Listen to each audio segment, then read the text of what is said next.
పెళ్ళైనా పండగైనా వేడుక ఏదైనా పట్టు చీరల ప్రత్యేక వేదిక వారాహి సిల్క్స్. నమస్తే, నేను Keshav. Welcome to Suman TV. Andhra Pradesh ప్రభుత్వం కీలకమైనటువంటి విద్యారంగంలో అలానే స్కిల్ డెవలప్మెంట్కి సంబంధించినటువంటి అంశాల్లో రెండు ముఖ్యమైన ఒప్పందాలు చేసుకుంది. వాటి సారాంశం ఏంటి? మరీ ముఖ్యంగా ఇన్నోవేషన్ యూనివర్సిటీని ప్రారంభించేందుకు కావాల్సిన ప్రణాళికను కూడా ఏపీ సర్కార్ సిద్ధం చేసింది.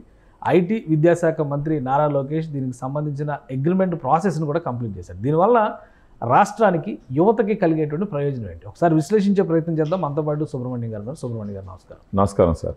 విద్యాశాఖ మంత్రి, ఐటీ శాఖ మంత్రి లోకేష్ గారు, నారా లోకేష్ గారు రెండు అగ్రిమెంట్స్ చేశారు. ఇంట్రెస్టింగ్గా ఉన్నాయి. అవును, ఆ అగ్రిమెంట్స్ చూస్తే ఏంటంటే ఇంతవరకు చూసినటువంటి వేరు, ఇది వేరు అనిపిస్తుంది. ఎందుకంటే అందరూ కూడా క్లీన్గా మాట్లాడుతూ ఉండేవాళ్ళు. చంద్రబాబు నాయుడు గారు కూడా అదే చెప్తారు, ఏఐ తీసుకొచ్చేస్తాం అమరావతి అంటే ఏఐ ఏంటిది అనే కన్ఫ్యూజన్ ఉండేది. కానీ దానికి ఒక లాజికల్ కన్క్లూజన్ ఇచ్చిన ప్రయత్నం జరిగినట్టుగా అనిపిస్తుంది ఈ అగ్రిమెంట్స్ చూస్తే. ఏంటి ఈ అగ్రిమెంట్స్ పైన మీ అభిప్రాయం ఏంటి? మీరు ఏం విశ్లేషిస్తారు? సరే, ఇప్పుడు లోకేష్ గారు ఆయనకి ఇచ్చిన పోర్ట్ఫోలియో మీరు చూసినట్టయితే మీరు చెప్పినట్టు ఒకటి వచ్చి విద్య, రెండోది వచ్చేసి ఇన్ఫర్మేషన్ టెక్నాలజీ, మూడోది వచ్చేసి హెచ్ఆర్డి, హ్యూమన్ రిసోర్స్ డెవలప్మెంట్. ఈ మూడిటిని డాట్స్గా మనం కనెక్ట్ చేసినామంటే ఇప్పుడు ఈయన చేసినటువంటి మెమరాండమ్ ఆఫ్ అండర్స్టాండింగ్స్ ఈ మూడిట్లో కూర్చునే విధంగా ఉన్నాయి. ఒకటి వచ్చేసి ఫిజిక్స్ వాలా అనే కంపెనీతో ఆయన ఒక అగ్రిమెంట్ చేసినాడు. ఈ ఫిజిక్స్ వాలా అనే కంపెనీ వచ్చేసి అమెజాన్ వెబ్ వాళ్ళకి వచ్చి పార్ట్నర్ ఇల్లు. సో వాళ్ళు బేసిక్గా ఇప్పుడు ఎందుకు ముందరకు వచ్చినారంటే ఆర్టిఫిషియల్ ఇంటెలిజెన్స్ ఫోకస్డ్ ఇన్నోవేషన్కి సంబంధించి ఒక యూనివర్సిటీ పెట్టడానికి వచ్చినారు.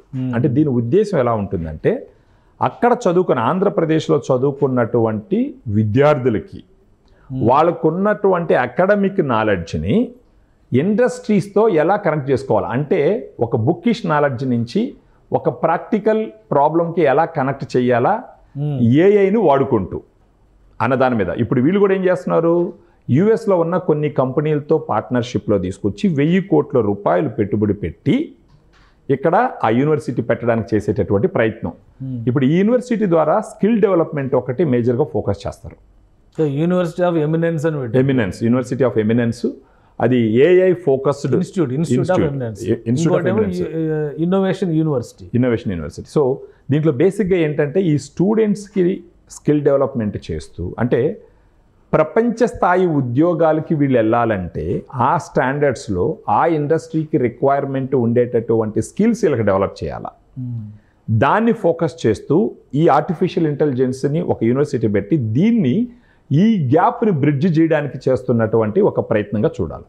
దీనివల్ల ఏమవుతుందంటే రేపు ఒక రీసెర్చ్లో కానీ విద్యకు సంబంధించి తర్వాత వైద్యానికి సంబంధించి వచ్చేటటువంటి ఛాలెంజెస్ని ఈ యూనివర్సిటీ డెవలప్ చేసే స్కిల్స్ వల్ల వాటిని సాల్వ్ చేయొచ్చు. సో అక్కడ అడ్వాంటేజ్ ఏంటంటే వాళ్ళు తీసుకున్న టార్గెట్ ఏంటంటే భారతదేశంలో ఆర్టిఫిషియల్ ఇంటెలిజెన్స్కి సంబంధించినటువంటి ఏ ఉద్యోగాలు వచ్చినా సరే మన ఆంధ్రప్రదేశ్లో ఉన్నటువంటి విద్యార్థులు నంబర్ 1గా ఉండాలన్నది వాళ్ళ ఎయిమ్ సార్. దానికి చేసేదానికే ఈ సంస్థతో ఒప్పందం చేసుకొని అమెజాన్ వెబ్ కాంబినేషన్లో గవర్నమెంట్ వర్క్ కొన్ని యుఎస్ కంపెనీలు తీసుకొచ్చి యుఎస్ కంపెనీ ఇన్వెస్ట్మెంట్ చేస్తారు. గతంలో కూడా జగన్మోహన్ రెడ్డి గారు బైజూస్ లాంటివి తీసుకొచ్చారు, ఎడ్యుకేట్ చేశారు, ఎడ్యుటెక్ ని డెవలప్ చేశారు అని చెప్పారు అన్నారు కదా. దానికి దీనికి డిఫరెన్స్ ఏంటి మరి? సో బైజూస్ అంటే ఈరోజు అది దెబ్బతినేసిపోయింది సార్, అది ఏమో పోయింది, అది అసలు అడ్రస్ లేదు యాక్చువల్గా. ఇక్కడ ఏంటంటే వీళ్ళు వాళ్ళ కొలాబరేషన్స్ మీరు చూసినారంటే ఒకటి అమెజాన్ వెబ్కి సంబంధించి ఒక కొలాబరేషన్, వాళ్ళతో కొలాబరేషన్ అంటే ఇది అలాటప్ప కంపెనీ అయితే అమెజాన్ లాంటి వాళ్ళు వీళ్ళతో కొలాబరేట్ అవ్వరు.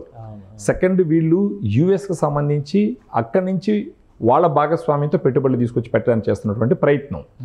సో ఇంత ఒక బ్యాక్గ్రౌండ్ ఉన్నటువంటి కంపెనీకి క్రెడిబిలిటీ ఉంటేనే వీళ్ళు తీసుకుంటారు. బేసిక్ ఐడియా వచ్చేసి అక్కడ ఉన్నటువంటి స్టూడెంట్స్కి గ్లోబల్ లెవెల్ స్టాండర్డ్స్ ఎలా డెవలప్ చేయాలా ఈ యూనివర్సిటీని వాడి అన్నది పాయింట్. ఒక ఎడ్యుకేషన్ ఇన్స్టిట్యూట్ లాగా అనుకోండి దీన్ని. జనాలను స్కిల్ డెవలప్ చేసి వాళ్ళకున్న అకాడమిక్ స్కిల్స్ని ప్రాక్టికల్గా ఉన్నటువంటి ఇండస్ట్రీ ప్రాబ్లమ్స్ ఎలా సాల్వ్ చేయాలనేసి బ్రిడ్జ్ చేసేటటువంటి ఒక కోచింగ్ లాగా అనుకోండి ఇది. ఆ రకంగా చేయడం. మరొకటి వచ్చేసి టోనీ బ్లేర్ యూనివర్సిటీ అని చెప్పేసి, ఇన్స్టిట్యూట్ ఫర్ గ్లోబల్ చేంజ్ అని చెప్పేసి, ఇది వచ్చేసి ఒక 40 దేశాలకు పైన ఆల్మోస్ట్ ఒక 800 మంది, యూకే ప్రైమ్ మినిస్టర్గా కూడా చేశారు కదా టోనీ బ్లేర్. అవును, ఒక 800 మంది ఈ పొలిటికల్ స్ట్రాటజిస్టులు, తర్వాత వచ్చేసి అనలిస్టులు, ఆ తర్వాత టెక్నాలజీకి సంబంధించిన వాళ్ళకి అందరితో కలిపి ఇంచుమించు 100 ప్రాజెక్టులు చేసినారు వాళ్ళు. సో ఒక 40 దేశాలకు పైన 800 మందికి సంబంధించి ఒక 100 ప్రాజెక్టులు చేసినారంటే అంతో ఎంతో క్రెడిబిలిటీ ఉన్నటువంటి సంస్థ. దీన్ని తీసుకురావడానికి గల మేజర్ రీజన్ ఏంటంటే గ్లోబల్గా ఎడ్యుకేషన్లో వచ్చినటువంటి లేటెస్ట్ డెవలప్మెంట్స్ ఏంటి, లేటెస్ట్ అడ్వాన్సెస్ ఏంటి, వాటిల్ని వాళ్ళు స్టడీ చేసి వాళ్ళు వచ్చి మన గవర్నమెంట్కి సలహాలు ఇవ్వాలి, హ్యాండ్ హోల్డ్ చేయాలి, ఒక రూట్ మ్యాప్ తయారు చేయాలి. అంటే ఇక్కడ హయ్యర్ ఎడ్యుకేషన్లో ఉన్నటువంటి వాళ్ళు ఇక్కడ ఫర్ ఎగ్జాంపుల్ మాస్టర్స్ అవి ఇవి చేస్తున్న వాళ్ళకి ఒక global level thought process, global level రెడీనెస్ని రెడీ చేయడానికి ఇది ఒక కన్సల్టెంట్గా పనిచేసేటటువంటి ఒక సంస్థ.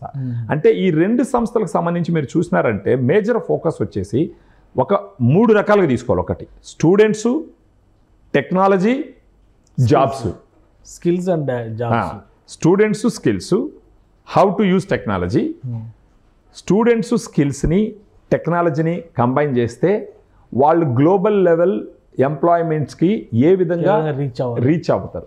ఈ మూడింటిని పాయింట్ చేస్తున్నటువంటి ఒక ప్రయత్నం. సో ఈ ప్రాసెస్ కంటిన్యూ అయిందంటే ఖచ్చితంగా ఇప్పుడు చదువుకొని బయట వస్తున్నటువంటి ఎంతోమంది స్టూడెంట్స్కి ఒక గ్రేట్ ఫ్యూచర్ క్రియేట్ అయ్యేదానికి అన్ని రకాలుగా అవకాశం ఉంటుంది. ఓకే, అంటే ఇది దేశంలో ఫస్ట్ టైమా ఇంకా వేరే ఏదైనా రాష్ట్రాల్లో ఇట్లాంటి? సార్ ఒకటి వీళ్ళు పాయింట్ ఏంటంటే ఒకవేళ దేశంలో అక్కడెక్కడ ఉన్నప్పటికీ కూడా వీళ్ళు తీసుకున్నటువంటి రిజల్యూషన్ ఏంటి అంటే ఆంధ్రప్రదేశ్ని ఆర్టిఫిషియల్ ఇంటెలిజెన్స్కి సంబంధించిన విభాగాల్లో దేశంలోనే నంబర్ 1 చెయ్యాలా. ఈ ఆర్టిఫిషియల్ ఇంటెలిజెన్స్కి సంబంధించిన జాబ్స్ రేపు జనరేట్ అయినప్పుడు, రేపు స్టార్ట్ అయినప్పుడు ఆల్రెడీ చాట్ జీపీటీ అనేసి, గూగుల్ జెమినీ అని చెప్పేసి ఇవన్నీ వచ్చేసినాయి. అవన్నీ ఏఐతో పనిచేసేటటువంటి అంటే బేసిక్ ఏఐ అనేది ఆల్రెడీ వచ్చేసి స్టార్ట్ అయ్యి ఉండదు. సో దానిలో ఎక్స్పర్టైజ్ మీద దాంట్లో వీళ్ళకి శిక్షణ ఇచ్చి వీళ్ళ ఆలోచన విధానాన్ని మార్చి ఆ ఇండస్ట్రీకి సంబంధించిన స్టాండర్డ్స్, ఆ ఇండస్ట్రీకి సంబంధించిన డిమాండ్స్కి ఈక్వల్గా వీళ్ళని డెవలప్ చేయడం.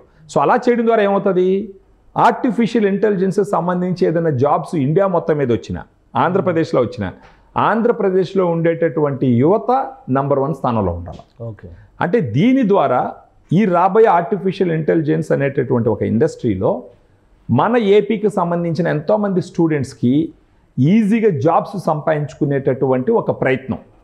అంటే ఫర్ ఎగ్జాంపుల్ ఇప్పుడు ఆర్టిఫిషియల్ ఇంటెలిజెన్స్ అంటే ఆంధ్ర సైడ్ చూడండిరా ఆ కంపెనీలు, ఇప్పుడు ఈ యూనివర్సిటీ అన్నీ పెట్టినాను అనుకోండి, ఊహించండి రేపు ఆర్టిఫిషియల్ ఇంటెలిజెన్స్ విభాగంలో ఉన్నటువంటి కంపెనీలన్నీ ఇక్కడ వచ్చేసి ఇప్పుడు హ్యూమన్ రిసోర్సెస్ ఎక్కడ దొరకతాయో కంపెనీలు అక్కడికి వస్తాయి. సో ఇప్పుడు ఇది డెవలప్ అయిందంటే ఈ విధంగా మన ఆంధ్రప్రదేశ్ని వీళ్ళుగాన ఓల్డ్ మ్యాప్లో ప్లేస్ చేసినారంటే రేపు ఈ ఆర్టిఫిషియల్ ఇంటెలిజెన్స్కి సంబంధించిన పరిశ్రమలు పెట్టేటటువంటి కంపెనీలన్నీ మన ఆంధ్రప్రదేశ్కి వచ్చి కూర్చునేదానికి అవకాశాలు ఎక్కువ ఉంటాయి. అలా వచ్చి కూర్చుని హైటెక్ సిటీ కట్టే ముందర ఉమ్మడి ఆంధ్రప్రదేశ్లో ఇంజనీరింగ్ సీట్లు పెంచి ఇంజనీరింగ్ ఎడ్యుకేషన్ బూస్టప్ చేసి కరెక్ట్ ఈ రిక్వైర్మెంట్ తగ్గట్టుగా 2-3 రెడీ చేసి తయారు చేయడం. అదే మోడల్ ఇప్పుడు ఏఐని ఫోకస్ చేసుకుంటూ వీళ్ళు ముందుకు వెళ్ళే ఖచ్చితంగా చేయాలి sir. It's a very good thought ఇది. ఎందుకంటే ఒప్పుకోకపోయినా ఆర్టిఫిషియల్ ఇంటెలిజెన్స్ మన జీవితాలు ఆల్రెడీ ఒక భాగం అయిపోయింది. తొందరలో ఇంకా ఎక్కువ ప్లేస్ని అది ఆక్యుపై చేస్తుంది. అంటే జాబ్స్ రీప్లేస్ చేస్తుంది అనేది ఉండదు, కానీ అంటే రీసెంట్గా ఒక ఎక్స్పర్ట్ ఎన్విడియాలో ఎవరు ఒక ఎక్స్పర్ట్ బాంబేలో ఒక టాక్ మాట్లాడుతుంటే ఆర్టిఫిషియల్ ఇంటెలిజెన్స్లో గ్రేట్ వర్క్ చేస్తున్నటువంటి ఒక సంస్థకు సంబంధించిన CEO వాళ్ళు ఏం చెప్పినారంటే ఈ ఆర్టిఫిషియల్ ఇంటెలిజెన్స్ వస్తే ఉద్యోగాలు పోతాయి అన్నది ఒక మిత్, అది అపోహ.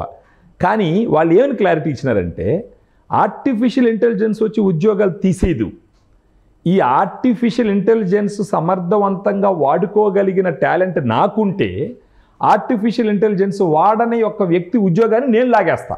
ఓకే, సో టెక్నాలజీ ఉద్యోగాలు తీయదు, మనుషులే ఉద్యోగాలను లాక్కుంటారు.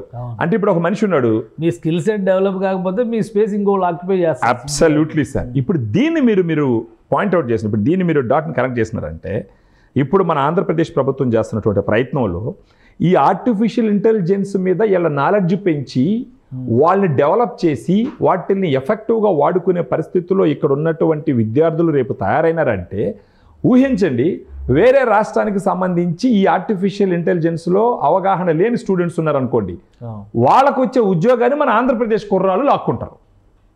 So artificial intelligence it self will not take away the jobs. Artificial intelligence వాడుకునేటువంటి వ్యక్తులు ట్రాన్స్ఫార్మ్ కావాలి, ముందు మనుషులు అయితే దానికి తగ్గట్టు ఆ పాయింట్తో ఇట్స్ ఎక్సలెంట్ థాట్ సార్ ఇది.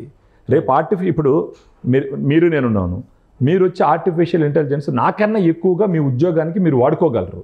నేను వాడలేని పరిస్థితుల్లో ఉన్నాను, నాకు వచ్చే ప్రమోషన్ మీకు వస్తుంది. ఒకవేళ నేను గొడ్డులాగా పనిచేస్తున్నప్పటికీ నాకు రాదా ప్రమోషన్. స్మార్ట్ వర్క్ మీరు ఇప్పుడు మీకు ఒక 80% తెలివితేటలు ఉన్నాయనుకోండి, మీరు ఆర్టిఫిషియల్ ఇంటెలిజెన్స్ వాడినారనుకోండి, ఆ 80% తెలివితేటలు 150%లో కూర్చుంటాయి. నాకు 90% తెలివితేటలు ఉన్నా ఆర్టిఫిషియల్ ఇంటెలిజెన్స్ నేను వాడలేదంటే నేను అక్కడే ఉంటా, వెనకబడిపోతాను. సో ఇలాంటి ఒక సిచ్యువేషన్ రేపు రాబోయేటప్పుడు ఈ యూనివర్సిటీ పెట్టి ఈ టెక్నాలజీ మీద ఫోకస్ చేసి మన స్టూడెంట్స్ని ఆ డైరెక్షన్లో డెవలప్ చేస్తామని అంటే అది ఒక గొప్ప వరంగా చూడాలి. ఈ రోజు జనాలకు అర్థం కాకపోవచ్చేమో కానీ రేపు ఆ నేలల్లో దిగి వీళ్ళు ఈత కొట్టడం మొదలు పెట్టినారంటే అప్పుడు సముద్రాలు ఈత కొడతారు వీళ్ళు.